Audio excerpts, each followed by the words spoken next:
Okay? All right, we're talking about Oswald back in Texas. Okay, he's back in Texas. He left New Orleans and returned to Texas on October 3rd, 1963. Now remember, this is when Lee and Marina split up. They would never live together again after she went back to live with Mrs. Payne. And Marina continued to live with Mrs. Payne when he came back to Texas in October of '63. And Lee rented a small room at the boarding house that we talked about at 1026 North Beckley Street, but he rented it under the false name of O.H. Lee. What petty are we Brother Oswald back in Texas. So he's used three different aliases now, or not, two different aliases. He's used his name, he's used A.J. Heidel, and now he uses O.H. Lee to rent the boarding house, okay? Now some of this you'll already know, so you probably don't have to write it down. The room was located in the Oak Cliff section of Dallas, but guess how much he paid a week to board there at that time? How much was his weekly, or we could say monthly? $35. $8 a week. So he paid $32 a month to rent that boarding house room. Now, Mrs. Payne mentioned this too, if you were really listening to what she said. Lee Oswald had a very difficult time getting a job in the Dallas area. Why? Couldn't drive. Very good. Buell Frazier even said he was a good worker. He had no criticism of his work ethic, but if you can't drive to work, it makes it kind of tough. So he was having a very difficult time driving to work. Well, Ruth Payne actually was visiting one day with Buell Wesley Frazier, and Frazier told her that the Texas School Book Depository was hiring. And so Mrs. Payne, on the weekend when Lee Harvey Oswald came to visit Marina and the kids, she told Lee that she heard they were hiring at the Texas School Book Depository. So Lee went down there and he applied. And what I'm giving you here is a copy of the application form that Lee Harvey Oswald filled out to work at the Texas School Book Depository. Okay? So, again, Mrs. Payne had been talking to Buell Frazier, and Buell told Mrs. Payne, before she ever knew Lee Harvey Oswald, that they were hiring at the Texas Theater, or Texas School Book Depository, and that he thought her friend Lee might want to apply. So here's the application. You know, it just says fill out. It's pretty simple, but you can see the application and some of the information. Where did he put his address at? On the application. Irving. And that's why Fritz was looking for the search warrant and all that, because he didn't put his address down of the boarding house. He put his address down on the application in Irving. And so that's why he kind of explains the confusion concerning that. Okay? Well, Oswald applied, and he interviewed with Superintendent Roy Truly, who we've already talked about, and he was hired. And he started on October 16th, 1963. Okay, so after an interview with Superintendent Roy Truly of the Texas School Book Depository, Oswald was hired, and he started work on October 16th, 1963. October 16th, 1963. Does anybody remember from the Ruth Payne interview what his job was? He was an order filler. Very good. Basically what he did is he filled book orders. Books had come in, school district had ordered textbooks, he'd get the paperwork, he'd go fill the order and get ready to ship it off. What did Buell Frazier do? Same thing. That's why they worked together. Okay, so he was hired on October 16th, 1963. Thinking back of what we've been talking about with the family, what happened 4 days later on October 20th? Rachel was born. Very good. The baby was born. So Audrey Marina Rachel Oswald was born. So 4 days after he was hired at the Texas School Book Depository on October 20th, 1963, Lee and Marina's second daughter, Audrey, you don't really have to remember this, I'm just telling you, Audrey Marina Rachel Oswald was born, and then she went by Rachel was her name. Why did they have to Oh, I know, some of it was... My wife's name is Carolyn Hilton Babbitt Dewar. Hilton was her maiden name, or was her middle name. Babbitt was her maiden name, and she signs everything. Carolyn H.B. Dewar. Some people do Okay, now, why was he able to get a job at the depository despite the fact he couldn't drive? Because he couldn't, well, he didn't have a ride to work every day, just on the weekends. It was like close He enough just that you walked. could walk. Hey, close enough he walked. You wouldn't think so. How far is the Texas School Book Depository from his? 4 miles. 4 miles. So he walked to work pretty much every day, which you'd think was insane now. Some of us can't, including myself, can't walk across the street. I drive every day. But I might have to go somewhere, okay? Anyway, again, we'll just mention this, and you know this, on Friday afternoons, he would hitch a ride from October 16th, 63 until November 22nd of 63. On the weekends, Friday afternoons, he'd hitch a ride with Buell Frazier to Mrs. Payne's residence. He'd spend the weekends with Maureen and the girls. Frazier just lived a couple of doors down from the Payne residence, and he would give Oswald a ride back to work on Monday morning, which sets the stage for what happened that day. So, Oswald's back in Texas. Okay? That's the whole story behind that. Now, that'll take us to our next subtopic, which is kind of an interesting one, short but interesting, entitled The FBI, the Kennedy Assassination, and Lee Harvey Oswald. Okay? The FBI, the Kennedy Assassination, and Lee Harvey Oswald. The FBI, the Kennedy Assassination, and Lee Harvey Oswald. Basically, what I'm just going to talk to you about here is the FBI's role outside what you know about James Hosty already. Okay? Now, what do you think President Lyndon Johnson did when he returned to Washington, D.C. after the assassination? Did he just sit there and wait for Texas officials to get this whole mess straightened out? No. He ordered the FBI and J. Edgar Hoover to take over the investigation in Dallas. Okay? He wasn't, in his mind, he wasn't going to trust the Dallas police and Dallas FBI to do this. So when President Johnson got back to Washington, D.C., he told FBI Director J. Edgar Hoover that he wanted the federal FBI to take over the investigation in Dallas concerning that assassination. He couldn't do that. Legally, why? Jurisdiction allowed for the FBI in Dallas and the Dallas Police Department to do this investigation. So the Federal Bureau of Investigation in Washington really didn't have jurisdiction to do that. That was left up to local authorities, which would include the Dallas branch of the FBI and mainly the police department. Do you think FBI Director J. Edgar Hoover knew that before? Yeah, he did. He just, what was he trying to do, kind of? Stronghold. Yeah. They didn't buy it. But even though Hoover knew he was wrong, he kind of backed off, but he demanded that the rifle and other evidence collected by the Dallas police be sent to the FBI crime lab in Washington. So Hoover knew they couldn't take over the investigation. He tried to kind of strong arm them. But when he found out they knew that that wasn't going to happen, then he did insist that the rifle and any other evidence that was collected by the Dallas police during the assassination be sent to the FBI crime lab in Washington, D.C. Now, who would agree to that or not agree to that? Who would be the one guy that would say yes or no to that? Very good. Dallas Police Chief Jesse Curry did agree to the condition as long as they returned the rifle and all the evidence back to them within 24 hours. So, Curry went along with them, although he didn't have to. And he sent the rifle and the evidence to the FBI crime lab in Washington, D.C. with the agreement that it would be back within 24 hours, which it was. So Dallas Police Chief Jesse Curry agreed to send the rifle and other evidence to the FBI crime lab in Washington, D.C. with the agreement that it would all be back within 24 hours.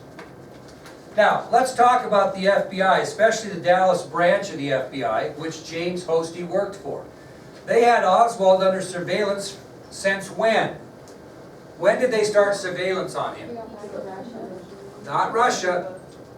New Orleans. From the time he returned from New Orleans is when they started putting the spotlight on him. Okay, so when he came back from Russia, they really didn't do that. Okay, it's when he came back from New Orleans. And what had he done in New Orleans? Yeah, but then he traveled to Mexico City. So when he got back from New Orleans is when the FBI began to really keep tabs of him. Now, I want you to think about this. Prior to President Kennedy's motorcade through downtown Dallas on November 22nd, 1963, these are the 5 things that the FBI knew for sure about Oswald. Okay, again, prior to the motorcade carrying President Kennedy through downtown Dallas on November 22nd, 1963, prior to that moment, these are the 5 things that the Dallas branch of the FBI knew for sure about Oswald. 1, they knew he was in Dallas.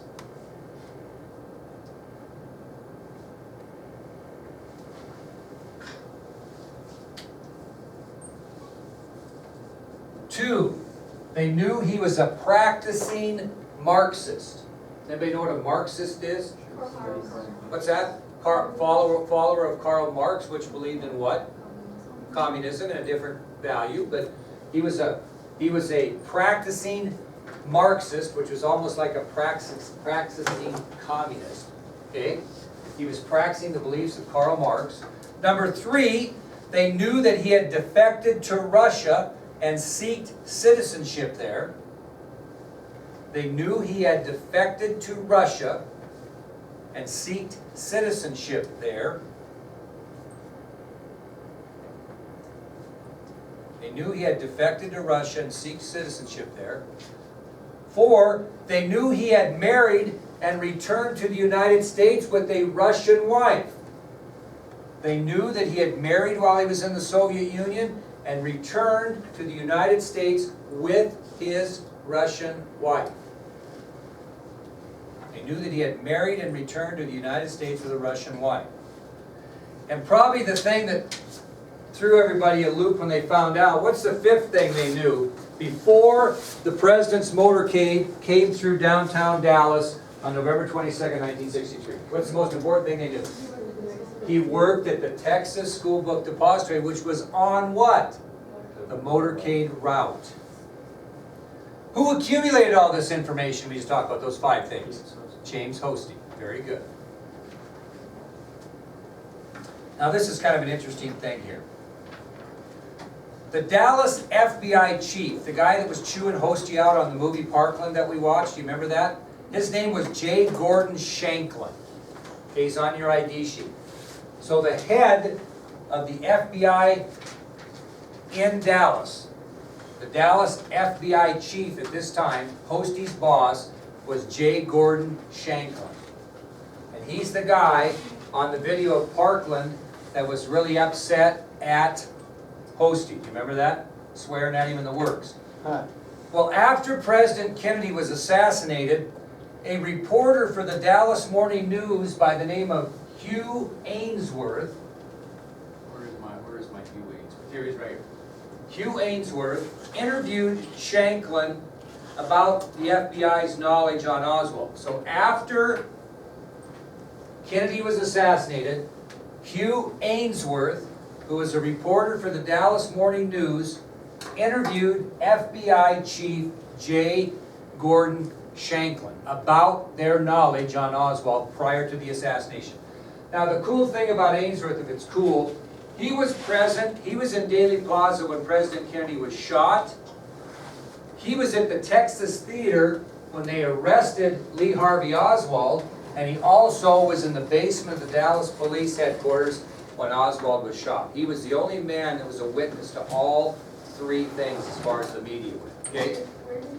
He worked for the Dallas Morning News, which is the most influential newspaper at the time. So he witnessed the assassination, he witnessed Lee Harvey Oswald's arrest, and he witnessed Oswald's assassination. Hugh Ainsworth, real good friend of Buell's. Well, Ainsworth asked Shanklin many questions, but the question that stuck out in Ainsworth's mind was, he asked Shanklin why the FBI did not interview Oswald at the depository.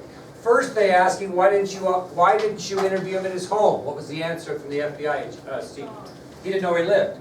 Didn't know where he lived, really, okay? So he said, well, why didn't you go to the Texas School Book Depository and interview him there? You knew he worked there.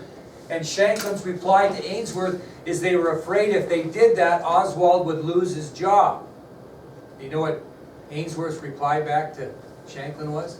Quote, well, Mr. Kennedy lost his, didn't he? That was his quote. So Hugh Ainsworth is known, and I'll go through this again, Hugh Ainsworth was known as the guy that witnessed all three facets of the assassination. He's also known for his famous interview with J. Gordon Shanklin about the FBI's knowledge, and the famous quote is, why didn't you go interview Oswald? Well, we didn't know where he lived. Well, why didn't you go over and interview him at the Texas School Book Depository? You knew he worked there. He says, well, we were afraid he was going to lose his job. And his quote back to Shanklin, Ainsworth, was, well, Mr. Kennedy lost his, didn't he? Yeah, he witnessed the assassination, Dealey Plaza. He witnessed Oswald being arrested at the Texas Theater. He was there for that. And he was also in the basement of the police Dallas headquarters when Oswald was shot by Ruby. He witnessed all three of those.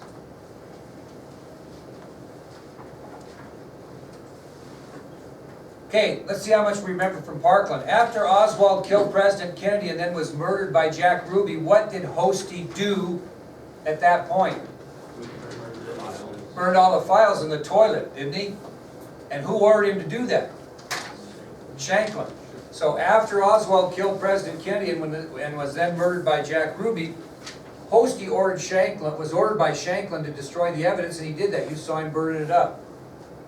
Whatever happened with Hosty after that? You remember? He got transferred to out of the state of Texas, and he finished his career elsewhere.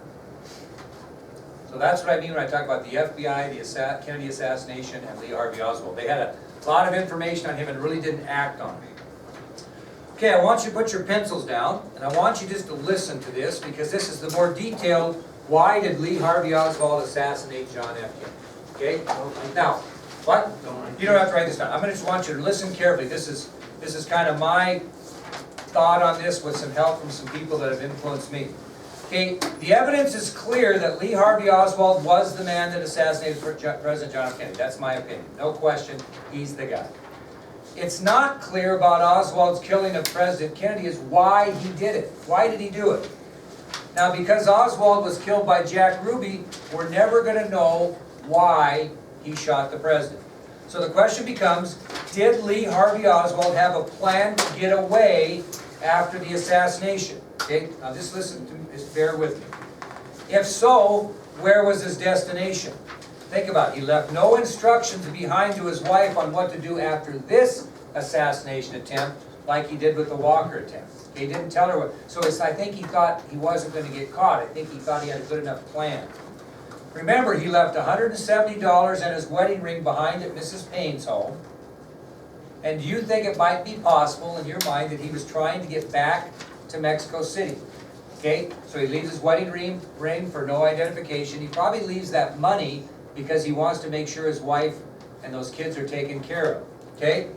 Now, why does he want to go back to Mexico City? Think about what he had with him. Okay, he had a Marine Corps ring when he was searched. He had 5 live rounds of .38 caliber ammunition. He had a bus transfer slip to the bus station in downtown Dallas, which was 2 blocks away, or not to a bus station, which was 2 blocks away. And how much money do you have in his wallet? $13. Okay, hold that thought. Yes, I do. Yep, you bet. Courtney, you are free to go if you feel like you need to. So, he had $13.87. Did that seem like a weird amount of money to you? Okay, guess what $13.87 would buy you? A bus ticket from the transfer station to Brownsville, Texas. Okay, we kind of talked about this. That's what $13.87. The exact amount needed to buy a ticket from that transfer station to Brownsville, Texas. Just enough money, almost perfect. Because they've researched it. Yeah. That's awesome. Well, he has to figure it out. I mean, he's probably made some preparations. Okay, so from Brownsville, could Oswald have traveled across the border back to Mexico City? Could have. Would he need some help? Maybe. Could he get across the border? I don't know. If so, Would he again try to get a visa to Cuba or Russia from the embassies there? They'd already denied him once. Now would he say to the Cuban or Russian officials, quote, "Deny me now? What more do I have to do to prove to you that I am loyal to the revolution, the communist revolution?" Okay, think about it. Was Oswald involved in a conspiracy to assassinate President Kennedy? My answer is no. He needed to do something big to get the attention of the Cuban and/or Soviet government, so he could fulfill his dream to live in one of the two foreign countries for life. That's my opinion. Okay, his first attempt to gain fame and support of the Cuban-Russian government was what? His first attempt? The failed assassination attempt of General Walker, and his final attempt was President Kennedy. Now, we talked about this before. Rumors circulated in the late 1970s that the body buried in Fort Worth in 1963 was not that of Lee Harvey Oswald. Conspiracy theorists started to kick that up, that there was a double and there was more than one Oswald seen at the shooting ranges. I mean, conspiracy theorists went crazy. And because of that heat, and because Marina Oswald got tired of hearing it, in 1981 she okayed them to exhume Lee Harvey Oswald's body out of the grave, to make sure that that body buried in 1963 was indeed her late husband. Well, the casket was opened and examined by a forensic pathologist, and the dental records that were in the body of that corpse matched that of Lee Harvey Oswald. And we kind of talked about how Robert Oswald wanted the casket, or didn't really pay attention to that casket, but once they started trying to sell it for many dollars, he wanted it back, and they put him in a new casket. So that kind of ends the Oswald conspiracy in my mind. But in my mind, I think he had a purpose. I think he had a plan, and I think he was just about goofy enough to think the only way that I'm going to get to fulfill my dream to be in Cuba or Russia is to go there. Why wouldn't he take his wife and children? Why wasn't that in his thought process? I have a question. Yeah. I forgot if you told us or not, but why did he come back to the U.S. from Russia? He just got disenchanted with it. He just was an impatient guy. You know, he probably lost his popularity, became kind of normal. He just got disenchanted with Russia and decided to come back. We moved to so much. Yeah, I don't think he had any, that's right, I don't think he had any sense of home. What's that? But I'm just saying, why did he take his wife and two girls? I have a question too. Okay, well, let's ask this one. Why didn't he take his wife and two girls? Would you think he was willing to leave them there? I think he was, because he couldn't have got them there, could have he? How's he shoot the president and get everybody there? I think that's why he left 170, which at that time was a lot of money, to help him out until he could get in touch. What's your question? How is he going to prove those guys that he killed the president? Well, I think that, I I don't know. If some loony walks up off the street and says he killed the president, I wouldn't give him a visa. no, but don't you think that they were gonna figure that out? He was the last, no, he was the only guy not in the Texas School Book Depository. He was probably gonna come out in the media that they were looking for him, a manhunt come out, and the Russians are gonna get that info. I mean, I think that's So how possible. would he like change his name and all that kind of stuff to be able to live? Would they not come and find him? I would think they would, but see, I don't think he thought of all those types of things. Could he have gone to Cuba and stayed there? Cuba probably would have protected him. I don't know what that would amount to in those days. Would they, if we said, we want you, you have Lee Harvey Oswald in Cuba, we want you to send him back, maybe they would have told us to stuff it. You know what I'm saying? Who knows, yeah. So he was using like aliens for like ever? Did he know back in like when he first used J. Heidel and all that? No, he kind of came up with that at the time. Why? I don't know, he was a goofy guy. Just think, he thought he didn't want the guns ordered under his name, but he was stupid enough to have them sent to a post office box that was in his name. I think he was a different duck in the way he thought, but I'm not saying this is what happened. I'm just trying to figure out, this guy just didn't do this for the fun of it, right? Okay, let's go on profile on Jack Ruby and tell you a little bit about him and see if you think that he was tied into this like some conspiracy theorists do. Okay, he had an interesting life. So profile on Jack Ruby.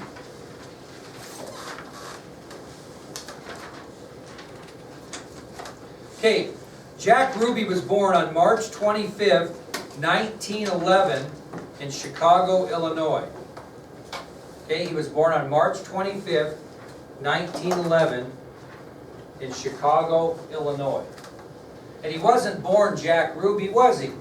Didn't Buell call him by that name? What was his name? Actually, it was Jacob Rubenstein, which is on your ID sheet. So he was born March 25th, 1911 in Chicago, Illinois, but he was born Jacob Rubenstein. And he was one of 9 children in his family. Large, what type of family? Jewish. So he was one of 9 children. He grew up in a tough Jewish family. He also grew up in a Jewish and Italian neighborhood on the west side of Chicago. Okay, he grew up on the west side of Chicago in a Jewish and Italian neighborhood. So he had a lot of Jewish people and Italians living in his neighborhood. And he was one of 9 children. Where do you think his parents were born?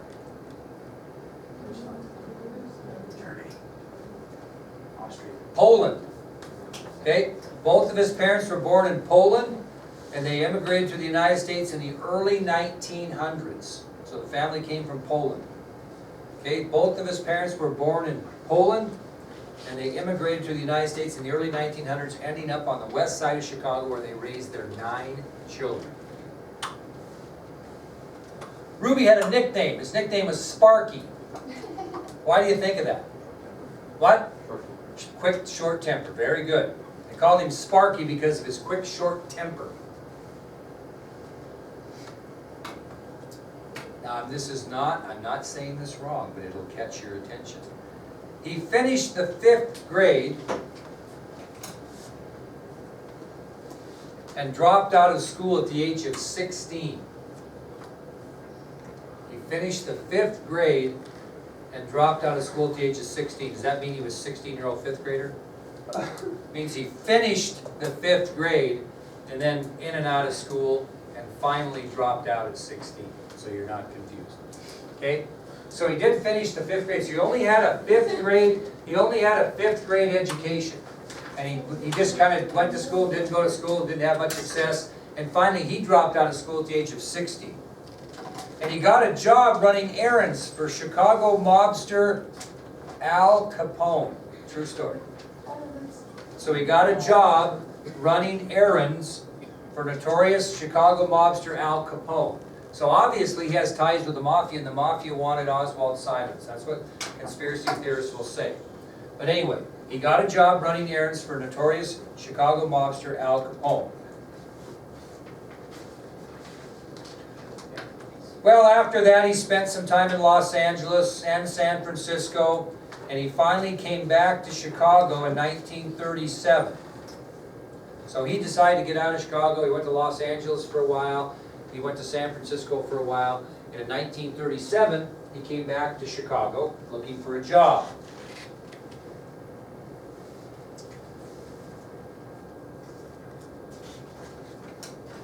So he turned to one of his friends, Leon Cook, who's on your ID sheet, and Leon got him a job at the Scrap Iron and Junk Handlers Union. Got him a job through, I shouldn't say for. He got him a job through the Scrap Iron and Junk Handlers Union. So when he comes back to Chicago in 1937, he gets together with one of his old friends, Leon Cook, and Leon Cook sets him up, gets him in the Scrap Iron and Junk Handlers Union, and gets him a job. Do you know anything about unions? I mean, in Chicago, which is a union town, you have a union for everything. So to have a union that worked in scrap iron and junk handling would not be unusual. It'd be a union card member, okay? So he goes to work as a member of the Scrap Iron and Junk Handlers Union, and what is he doing? He's working in scrap iron and junk handling, okay? Well, on December 8th, 1939, his buddy Cook was shot dead by John Martin. On December 8th, 1939, Ruby's buddy Cook was shot dead by John Martin. You know who John Martin was? He was the president of the Scrap Iron and Junk Handlers Union. So on December 8th, 1939, Leon Cook, Ruby's good friend, who got him a job, was shot dead by John Martin, who was the president of that union, the Scrap Iron and Junk Handlers Union. Now, if you were Ruby, what might you do then? Yeah, he was a little nervous, so he left that job because his buddy was shot by the president, thinking, oh boy. He left that job, and he decided to be a salesman. So he left that job, and found employment as a salesman. You know what he was selling? Bars. Commemorative Pearl Harbor plaques. He was selling commemorative Pearl Harbor plaques, plaques that commemorated Pearl Harbor. I don't know how you can make any money doing that, but that's what he did.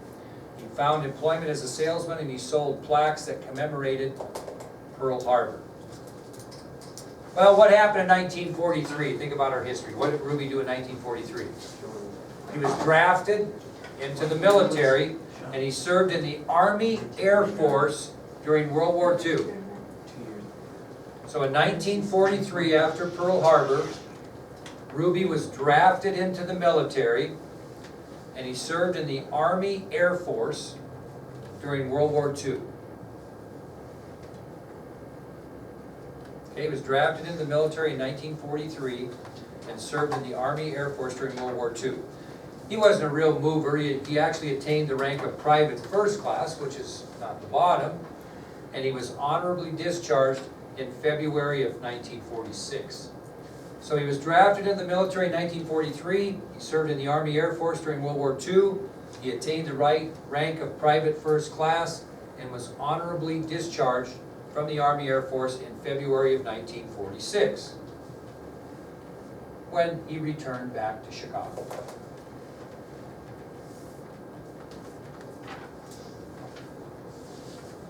And he went back to his salesman ways. But this time he wasn't selling plaques. He and his brother, Earl Ruby, were selling small cedar chests for a company. Okay, actually Earl Ruby owned the company. So he returned to Chicago and found work selling small cedar chests with his brother in a company owned by his brother, Earl Ruby. So he went back to Chicago after the war, worked for his brother, selling small cedar chests. Now, until this time, he went by the name Jacob Rubenstein. Okay, but in 1947, he moved to Dallas, and it was that move to Dallas in which Jacob Rubenstein decided to change his name because he thought he would be more successful after the move if his name wasn't Jacob Rubenstein. Okay, he went into a small mail order business when he got there. So Jack Ruby arrives in Dallas in 1947. He decides to open up a small mail order business, and he decides he would change his name. Why? It was Jewish, and he thought he would lose customers if they knew he was Jewish, because there was some prejudice out there against Jews at the time. So it's in 1947 when he moves to Dallas and starts his own small mail order business that he changes his name from Jacob Rubenstein to Jack Ruby, because he thought he would lose business if people thought he was Jewish. Well, from 1947 to 1960, during that 13 years, Ruby ran 6 different nightclubs. Lost money on all of them. Okay, from 1947 to 1960, he ran 6 different nightclubs, losing money in every venue. Well, then he got kind of lucky, because in 1960 he purchased a strip club known as the Carousel Club, which was in the heart of downtown Dallas. Good location. And he started to prosper. So in 1960, he purchased a strip club known as the Carousel Club in the heart of downtown Dallas. And because of its good location, he actually did very well in that business. Very well.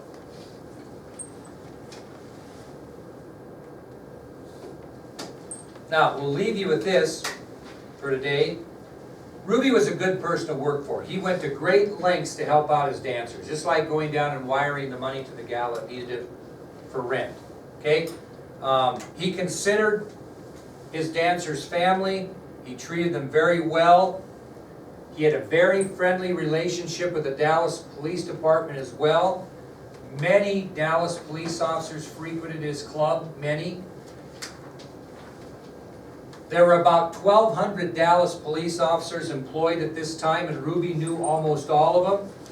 And lots of times when the Dallas police had come into his club, he would give them free drinks and feed them for nothing. He was very, very nice to the local police and appreciated what they did. What did he gain in return for his kindness to the police? What? Free ads, Well, not so much protection, but try to do whatever you do. well, not everything, but he committed a few small crimes when he was there. And it just seemed like he never got prosecuted for any of those small crimes. Oh, I don't know, maybe getting in a fight, beating the hell out of somebody, or, I don't know. Simple stuff, you know, parking his car in the wrong place, or speeding, or whatever. Okay, now, what we're gonna do tomorrow is we're gonna talk about Ruby after Kennedy was assassinated, through his shooting of Oswald, through his trial. He has a trial, he has attorneys, and he has things he's gotta take care of. We'll take you all the way through what happened to him after this, and then his death, okay? And then we'll take a look at one of his famous carousel club strippers, Joy Dale, and we'll tell you about her. And then we'll tell you a little bit about Earl Ruby, his brother, and then we'll be done. And then we'll let you make a democratic decision on something.